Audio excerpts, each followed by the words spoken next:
today I'm going to show you how to calculate measures of central tendency dan juga measures of variability in Excel secara manual. Sebenarnya kita bisa menghitung measures of central tendency dan juga measures of variability secara cepat dengan menggunakan rumus Excel. Namun pada kali ini saya akan menunjukkan bagaimana cara menghitung secara manual di Excel. Dan di akhir kita akan melihat bagaimana gambar poligonnya. Jadi langsung saja kita ke videonya. Alright guys, hal yang harus kita lakukan terlebih dahulu itu adalah membuat tabelnya dulu. Tabelnya seperti ini.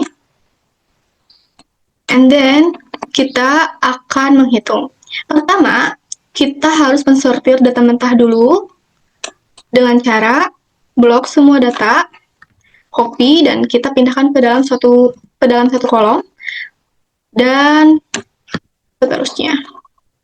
Kalau sudah, kita akan mensortir data yang sudah kita sortir tadi ke yang terkecil ke yang terbesar. Caranya kita tinggal blok, lalu kita pergi ke home, dan kita cari sort and filter dari yang terkecil ke yang terbesar.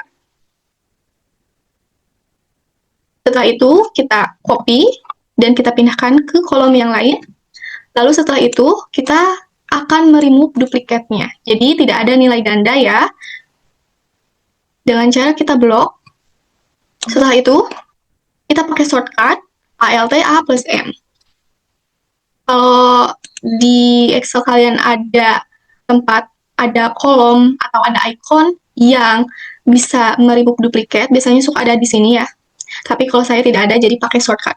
Lalu setelah itu, kita akan mengcopy data yang sudah kita remove duplikatnya ke square. Setelah itu, kita akan mencari frekuensi. Dan untuk mencari frekuensi ini, kita menggunakan rumus COUNTIF. Dan kita blok data tadi, yang dari yang terkecil ke yang terbesar ya. Setelah itu, kita titik koma dan pilih score. Lalu kita enter. Dan kita langsung saja drag ke bawah menggunakan si plus yang kurus dan hitam ini. Lalu kita jumlahkan dengan menggunakan rumus sum. Lalu kita blok frekuensi dan kita tutup kurung, enter. Nah, setelah itu kita akan mencari X kali F. Dikalikan saja skor dikali F.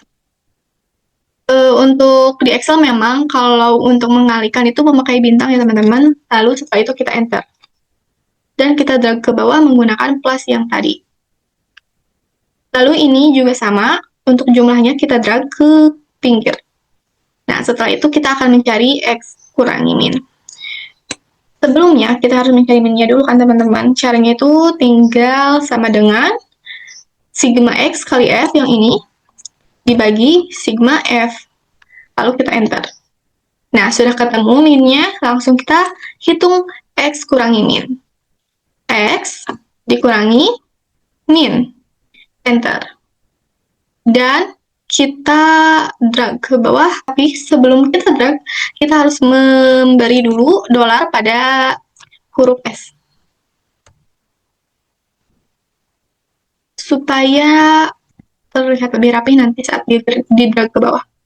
Seperti ini. Dan jumlahnya juga sama, kita drag ke pinggir. Lalu untuk mencari X min kuadrat itu tinggal dikalikan saja teman-teman. X min-nya dikali X min-nya sendiri. Lalu kita enter. Setelah itu kita drag ke bawah. Dan juga untuk sum, kita bisa drag lagi ke pinggir. Dan untuk F kali X min kuadrat itu juga sama teman-teman, tinggal dikali sama dengan F dikali X min kuadrat yang ini. Lalu kita enter. Dan kita drag menggunakan plus yang tadi. Dan ini juga sama jumlahnya. Nah, karena ini terlalu banyak angka ya di belakang koma, kita bisa pergi ke home. Blok dulu ya teman-teman yang ini, lalu kita pergi ke number. Agar terlihat lebih rapi ya. Nah, setelah itu, setelah semua tabel di sini itu terisi, kita langsung bisa mencari measures of central tendency dan juga measures of variability-nya. Kita hitung dulu median, dan untuk menghitung median itu, kita tinggal bagi saja jumlah frekuensinya, kan ada 65, kita bagi 2. Nah, berarti mediannya itu ada di data ke 32,5. Kita tinggal blok aja frekuensi, lalu kita lihat sumnya sampai berhenti di 32,5 ya teman-teman. Oke, kita blok 32,5. Nah, berarti ada di sini ya, di antara 137 dan 137 mediannya. Kita kasih tanda dulu. Berarti kita langsung saja masukkan atau bisa dihitung juga seperti ini, sama dengan 137 ditambah 137, jangan lupa pakai kurung, dibagi 2. Hasilnya akan tetap sama sih, seperti 137, cuman ya untuk membuktikan saja.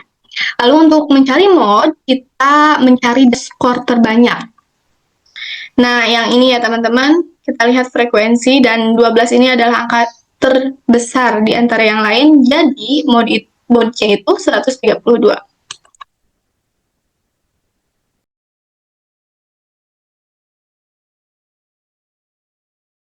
Lalu setelah itu kita akan mencari range. Range itu skor terbesar dikurangi skor terkecil. Caranya bagaimana? Caranya sama dengan kita blok skor yang paling terbesar, yaitu 174, dikurangi skor yang paling terkecil, lalu enter. Lanjut, kita akan mencari kuartilnya teman-teman. Untuk mencari kuartil pertama, kita menggunakan rumus 1/4 dikali dalam kurung sigma F ditambah 1 tutup kurung, lalu enter. Nah, berarti kuartil pertama itu ada di data ke 16,5. Caranya sama teman-teman. Kita blok frekuensi dan lihat sumnya 16,5. Oh, berarti ada di sini nih teman-teman. 125 dan 125. Berarti kita tulis saja 125 untuk kuartil pertama. Kita lanjut menghitung kuartil kedua. Nah, biasanya kuartil kedua itu sama dengan median, tapi kita hitung saja ya. Sama dengan rumusnya seperti ini. 1/2 dikali dalam kurung sigma F ditambah 1, lalu dalam kurung enter.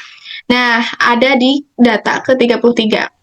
Untuk kuartil kedua, kita blok dan cari ke-33. Oke, berarti ada di sini ya. Berarti sama ya teman-teman, 137. Kita tulis aja langsung, 137. Nah, lanjut untuk kuartil ketiga itu rumusnya seperti ini teman-teman.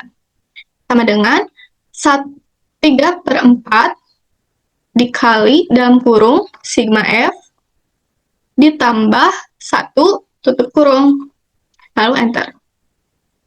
Lalu kita akan mencari kuartil ketiga yang ada di data ke 49,5. Nah, caranya sama seperti tadi. Kita cari frekuensi dan 49,5. Oke. 49,5 ya. Oke, berarti ada di sini ya, 143. Kita tulis aja 143. Lanjut untuk mencari interkuartil itu, kuartil ketiga 143 ya, yang ini dikurangi 125, enter. Dan untuk mencari variance itu, kita bisa mencari dengan sigma fx min yang ini dibagi dalam kurung sigma f dikurangi 1, lalu tutup, enter. Dan terakhir, untuk mencari standard deviation itu bisa kita menggunakan formula SQRT yang ini, klik 2, dan kita blok varian, kurung tutup, enter. Nah, kalau semua data sudah tercari, tinggal kita lihat poligonnya seperti apa. Untuk caranya itu, kita tinggal blok saja skor dan frekuensi, lalu kita pergi ke insert, dan kita pergi ke recommended charts, dan kita pilih scatter. Yang ini ya. Berarti seperti ini datanya. Sudah. Nah, itu adalah step by step cara menghitung manual di Excel.